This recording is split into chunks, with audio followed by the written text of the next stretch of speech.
ცეცხლის დაიწყებამდე ხალხო, გთხოვთ დააჭირეთ ლაიქს, გამოიწერეთ არხი და კომენტარებში დაგვიტოვეთ თქვენი აზრი. ეს ყველაზე დიდი მხარდაჭერაა ჩვენი პროექტისთვის. მადლობა. ახლა კი მივხედოთ თემას, რომელიც დღეს MMA სამყაროში ყველაზე დიდი ხმაურის თემაა. ილია თოფურიას და არმან ცარუკიანის შესაძლო დაპირისპირება. ქართულ სივრცეში ყველა ამაზე საუბრობს. სოციალურ ქსელებში უკვე ბრბოსავი დადის ჭორები. უცხოეთში კი ამბობენ, რომ თითქოს ილია თოფურია გაურბის არმან ცარუკიანს, რადგან ბოლო ინტერვიუში მან აღნიშნა, რომ უფრო ურჩევნია პედი პიმბლეტთან ბრძოლა. მაგრამ მოდი ყველაფერი დეტალურად ავხსნათ. რამდენიმე დღის წინ არმან ცარუკიანი იყო დარელ იოვანეს შოუში, სადაც თქვა, რომ მზად არის ილიასთან ბრძოლისთვის იანვარსა თუ თებერვალში, რადგან უკანასკნელი ბრძოლიდან პრაქტიკულად დაუზიანებლად გამოვიდა. მან აღნიშნა, რომ ჭორის მიუხედავად წონასთან პრობლემები არ აქვს და კატეგორიისთვის ზედმეტად დიდი მებრძოლი არაა. მიუხედავად იმისა, რომ ლაპარაკობდა, თითქოს 70 კილოგრამიან კატეგორიაში ჭრაზე რთული პროცესი არ აქვს. ბევრი ფიქრობს, რომ რეალურად ის ბრძოლის დროს 86-88 კილოგრამს მაინც იწონის. მაგრამ ფაქტია, ცარუკიანი ამბობს, რომ მზად არის და დაპირისპირებას არ გაურბის. ახლა მოდი ვნახოთ, რას ამბობს ილია. ბოლო ინტერვიუში მან თითქოს გვერდი აუარა არმანის თემონას და თქვა, რომ თუ ვერ მისცემენ შანს მოირკვეოს ისლამ ახაჩევთან 17 კილოგრამზე, მაშინ მას უფრო ინტერესს პედი პიმბლეტთან ბრძოლა. ქართველ გულშემატკივრებში ბევრს გაუჩნდა კითხვა, რატომ პედი, რატომ არა არმანი? მოკლედ და გასაგებად თუ ვიტყვით, UFC-ს ბიზნეს ლოგიკა ასეთია. პედი პიმბლეტი არის ოქროს ბარი, სუპერმედიადი მებრძოლი, რომელმაც რეალურად არაფერი დაუმტკიცებია, მაგრამ პოპულარობა აქვს კოლოსალური. UFC-სთვის ყველაზე ყაყიდველი ბრძოლა ამ წამს არის ილია თოფურია vs პედი პიმბლეტი. ილიასთვისაც ეს ბრძოლა არის ადვილი ფული, რადგან პედი რეიტინგში მეხუთე ადგილზე მოხვდა საერთოდ ბრძოლების გარეშე პირდაპირ ნაჩუქარი პოზიციით. მაგრამ აქ ჩნდება დიდი პრობლემა: სამართლიანობა არმან ცარუკიანის მიმართ. არმანმა უკვე გადაიხადა ის, რასაც გულშემატკივრები სასჯელს ეძახდნენ. წონა ვერ გაიკეთა, გადააგდეს გვერდე, მისცეს დენ ჰუკერი და მან უბრალოდ გაანადგურა ჰუკერი. ანუ თავისი სიტყვით საქმითაც დაამტკიცა, რომ ტიტულისკენ სვლას იმსახურებს. და ახლა, როდესაც ის საჯაროდ ამბობს, მინდა ბრძოლა, მზად ვარ, იანვარში ვიბრძვი. მისი გვერდზე გაწევა უკვე ძალიან რთული გასაკეთებელი შეიძლება იყოს UFC-სთვისაც. მაგრამ ბიზნესის მხრიდან თუ შევხედავთ, UFC ალბათ ფიქრობს, რომ თუ ახლა არ გაკეთდა თოფურია vs პედი, მერე პედი აუცილებლად წააგებს ტოპებს და დაპირისპირება დაკარგავს ფასს. გადავხედოთ რეიტინგს. ტოპში მყოფი თითქმის ყველა მებრძოლი პედის მარტივად ძლევს. ოლივეირა, ჰოლოვეი, გამროტი, სანდენი, მოიკანო. ფაქტობრივად, პედის შანსი ნაკლებია. და თუ ის წააგებს, ის ოქრო ფული გახრება. ამიტომ UFC შეიძლება ეჭარბოს ილიას vs პედის გაკეთება, რადგან ფული ახლაა. მაგრამ სპორტული თვალსაზრისით, ილიას ყველაზე რთული მოწინააღმდეგე ამ კატეგორიაში ერთი ადამიანი არის, არმან ცარუკიანი, არა პედი, არა გაეჯი, არა სხვები. უნდა ვაღიაროთ, სპორტულად ყველაზე დიდი გამოცდა არმანია და თუ ილიამ მას მოუგო ძაძმანძმა 17 კილოგრამზე ასვლა უკვე ლეგიტიმური გახდება, რადგან უბრალოდ აღარ დარჩება მოწინააღმდეგე, რომელიც მას პრობლემა შეუქმნის. ეს არის ის რეალობა, რასაც UFC-ში ახლა ვეხედავთ. გულშემატკივრები დაყოფილები არიან. ზოგი ამბობს, ილიამ ფული ორთო და პედის ებრძოლოს. მეორე ნაწილი ამბობს, ნა, არმან იმსახურებს და ეს უნდა იყოს ტიტულის ელიმინატორი. და შენ რა სიტყვი? დაწერე კომენტარში. თქვენი აზრით ილიამ მინ უნდა არჩიოს, არმანი თუ პედი? ახლა კი განვაგრძოთ მთავარი თემის გაშლა. რა ხდება რეალურად ილია თოფურიას, არმან ცარუკიანისა და პედი პიმბლეტის გარშემო? თავს არ დაგაბნებთ, ყველაფერს ზუსტად და გასაგებად მოგიყვებით. ისე როგორც საქართველოს MMA ფანებს უყვართ. UFC-ის დიდი დილემა: სპორტი თუ ბიზნესი? სპორტული თვალსაზრისით ყველაფერი მარტივია. ტიტულის შემდეგ ილიას ყველაზე დამსახურებული მეტოქი არის არმან ცარუკიანი. ეს ფაქტია, რომელსაც ვერავინ უარყოფს. მაგრამ ბიზნესში საქმე სხვაგვარადაა. UFC-ს წილდება ხმაური, ყურება, გაწევრიანებები, ახალი პასები პარამაუნტზე და ვინ ქმნის ყველაზე დიდ ხმაურს? პედი პიმბლეტი. არავის მოსწონს, მაგრამ სიმართლე ასეთია. პედი არის ფული წამში. არ აქვს მნიშვნელობა რეალურად რა დონია ან ვინ მოუგია. მისი სახელი ყიდის, აკეთებს კამათს, მასზე წერდნენ, აბუჩადინგდებდნენ, იცინიან, მაგრამ სწორედ ეს არის მარკეტინგი.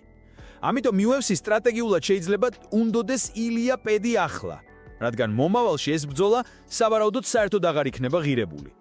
პედი ზედა ხუთეულში დიდხანს ვერ გაჩერდება. რატომ არ ახსენებს ილია ხშირად არმანს?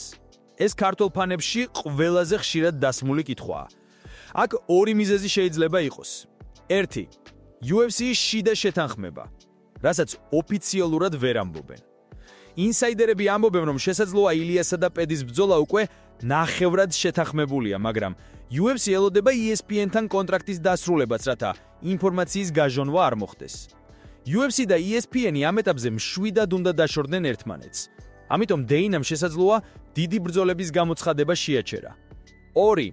ფსიქოლოგიური თამაში. ილიას არ აწყობს არმანის ზედმეტად აპიარება. თუ შენ ბევრს ლაპარაკობ იმაზე, რომ ვინმე ძალიან საშიშია, ეს ნიშნავს, რომ მას აღიარებ. ილიას სტილია მე ვარ საუკეთესო, დანარჩენები უბრალოდ რიგში დგანან. ამიტომ მისი პოზიცია შეიძლება იყოს სტრატეგიული. მე ავირჩევ ვისთან ვიბრძოლებ, არა ისინი. რატომ ამბობს UFC, რომ არმანიც მზადაა? ცარუკიანმა რამდენიმე დღეა ინტერვიუებით გადის და ყველაზე ხმამაღალი მესიჯი აქვს. მამართლობთ, მინდა ბრძოლა, მზად ვარ იანვარში.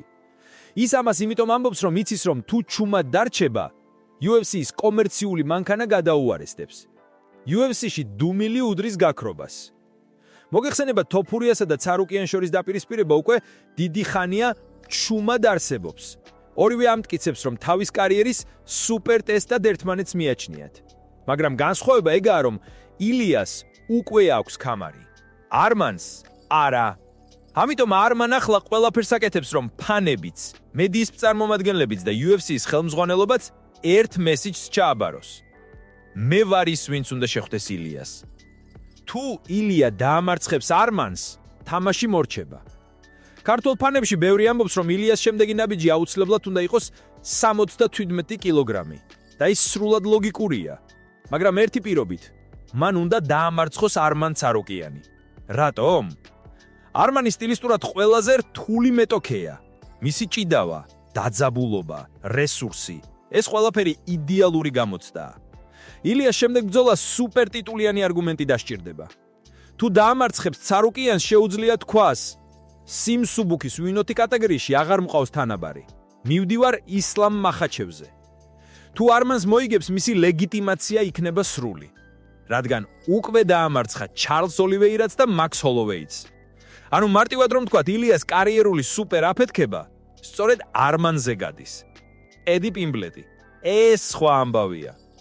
ჩემი აზრით ქართველების 90% თანხდება. ედის წინააღმდეგ ბრძოლა არის ფული, ხმაური და არაფერი მეტი. სპორტულად ილია პედის 7 წამში დაამთავრებს. ეს ბრძოლა არ მოიტანს ახალ შესაძლებლობას. არ არის საფეხური მძრევალ ზეწასმისათვის. უბრალოდ გართობაა. მაგრამ ბიზნესში გართობა ყველაზე ძვირად ფასდება. ამიტომაა UFC ასე იბღინძება ამ დაპირისპირებაზე. ეს სამართლიანია არმანის წინააღმდეგ? თუ გითხავთ ქართველი ფანების უმრავლესობას, არა. არმანი შეიცვალა. დაიცა ასწიპლინა. საერთოდ შეცვალა თავისი მიდგომა და შემდგომი მეორედ მოაგანა. დაამტკიცა დომინაცია. თან თანხმობას იღებს ნებისმიერ თარიღზე. აღარაფერს ვამბობ იმაზე, რომ დენ ჰუკერს მიწაში ჩაასვა. ამ ყველაფრის შემდეგ მას ნამდვილად ეკუთვნის ნომერ პირველი პრეტენდენტის სტატუსი. რას ფიქრობთ თქვენ თქვა? თქვენი აზრით ძალიან გვაინტერესებს ხალხო, დაწერეთ კომენტარებში. ილიას შემდეგი ბრძოლა უნდა იყოს არმანთან თუ პედისთან? სამართლიანად იქცევა UFC? თქვათ რომ ილიამ არმანი დაამარცხა, უნდა წავიდეს 77 კილოგრამზე და შეხვდეს ისლამ მახაჩევს? თქვენი კომენტარები ბევრ ამას წყვეტავს. ალგორითმში ჩვენ სწორედ თქვენი აქტივობით ძლიერდებით. ახლა კი გავაგრძელოთ ყველაფერი იქ, სადაც გავჩერდით. იმიტომ რომ ეს სიტუაცია უკვე აქცევს მთელი UFC-ის lightweight დივიზიას სრულ ქაოსად.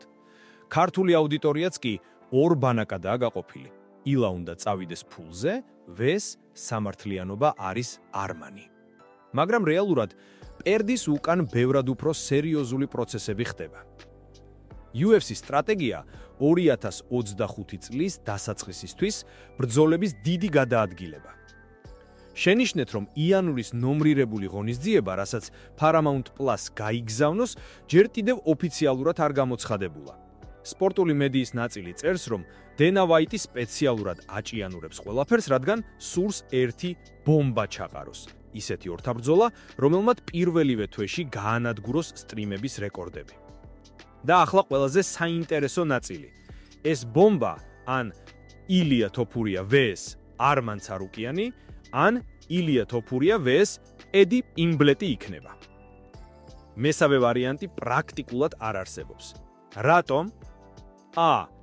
ილია უკვე გახდა სუპერფარი, მისი ბრძოლა არ შეიძლება იყოს უბრალო კომეინი. B. Paramount Plus ჭირდება მსოფლიო ბუზი პირველივე თვეში და G. Lightweight-ში ახლა ყველაზე ცხელი არაფერი არის გარდა ამ სამეულისა. UFC-ს მარკეტინგი encode-ად საყვედურობს ერთ რაღაცას. განახლებულ პლატფორმას ჭირდება ერთი სახელი, რომელიც მოიტანს აბონენტებს. ეს სახელი ახლა არის ილია თოფურია, არა სხვას. ილია თოფურია.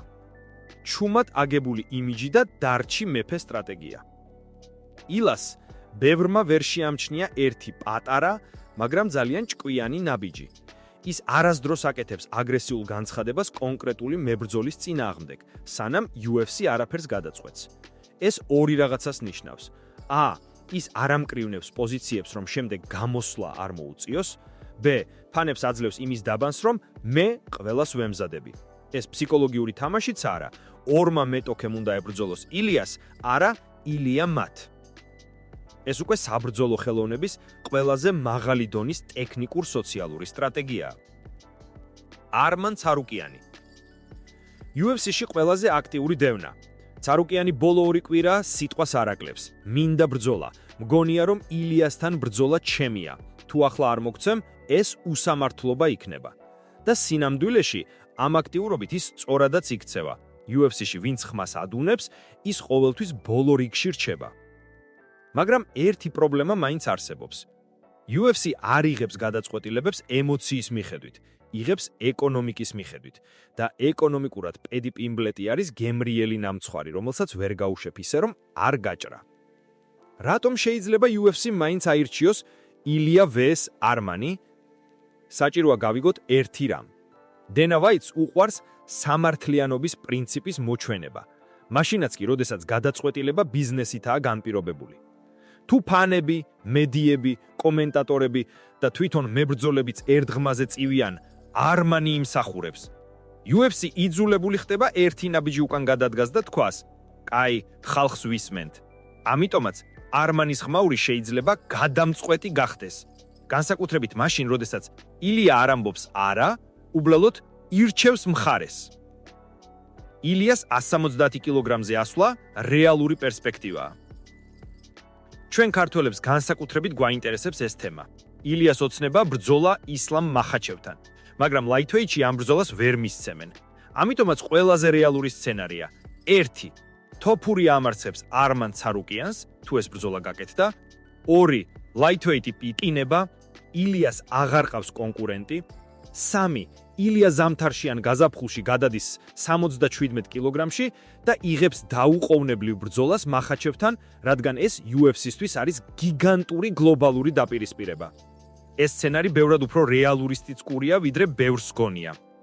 ფანების რეაქცია საქართველოში. საქართველოში MMA უკვე იქცა იგივე ემოციურ დისკუსიად, როგორც ფეხბურთი. ქართველები ილიას ბრძოლებს ისე უყურებენ, რომ ქუჩებში მანქანები ჩერდება და ამიტომაც ფანების აზრი საქართველოში უკვე UFC-ც კი იცის. UFC-მ კარგად იცის, რომ ქართველები უზარმაზარ ეიფრონს ქმნიან, სადაც ილია გახდა სახელმძღვანელო ბრენდი. ამიტომაც დიდი შანსია დენამ გაითვალისწინოს ჩვენი ფანების ხმაურიც კი. ბოლო კითხვა და რეალნა შენი აზრი მჭირდება. ხალხო, ახლა ყველაზე დიდი დილემა. თუ UFC შეგმოთავაზებდა არჩევანს, რომელი ბრძოლა გინდა იანვარში? 1. ილია თოფურია vs არმან ცარუკიანი, ყველაზე სამართლიანი, ყველაზე ძლიერი ტესტი და გზა 77 კილოგრამზე გადასვლის legit საბუთი და 2. ილია თოფურია vs პედი პინბლეტი, დიდი ფული, ხმაური, მარტივი ჯოი და ისტორიული რეკორდები. რომელი იქნებოდა სწორი გზა? დაწერეთ კომენტარში, რადგან თქვენი აზრი რეალურად ხდება დისკუსიებში და ბევრს ცვლის, ჩვენი ხმაური უკვე ისმის.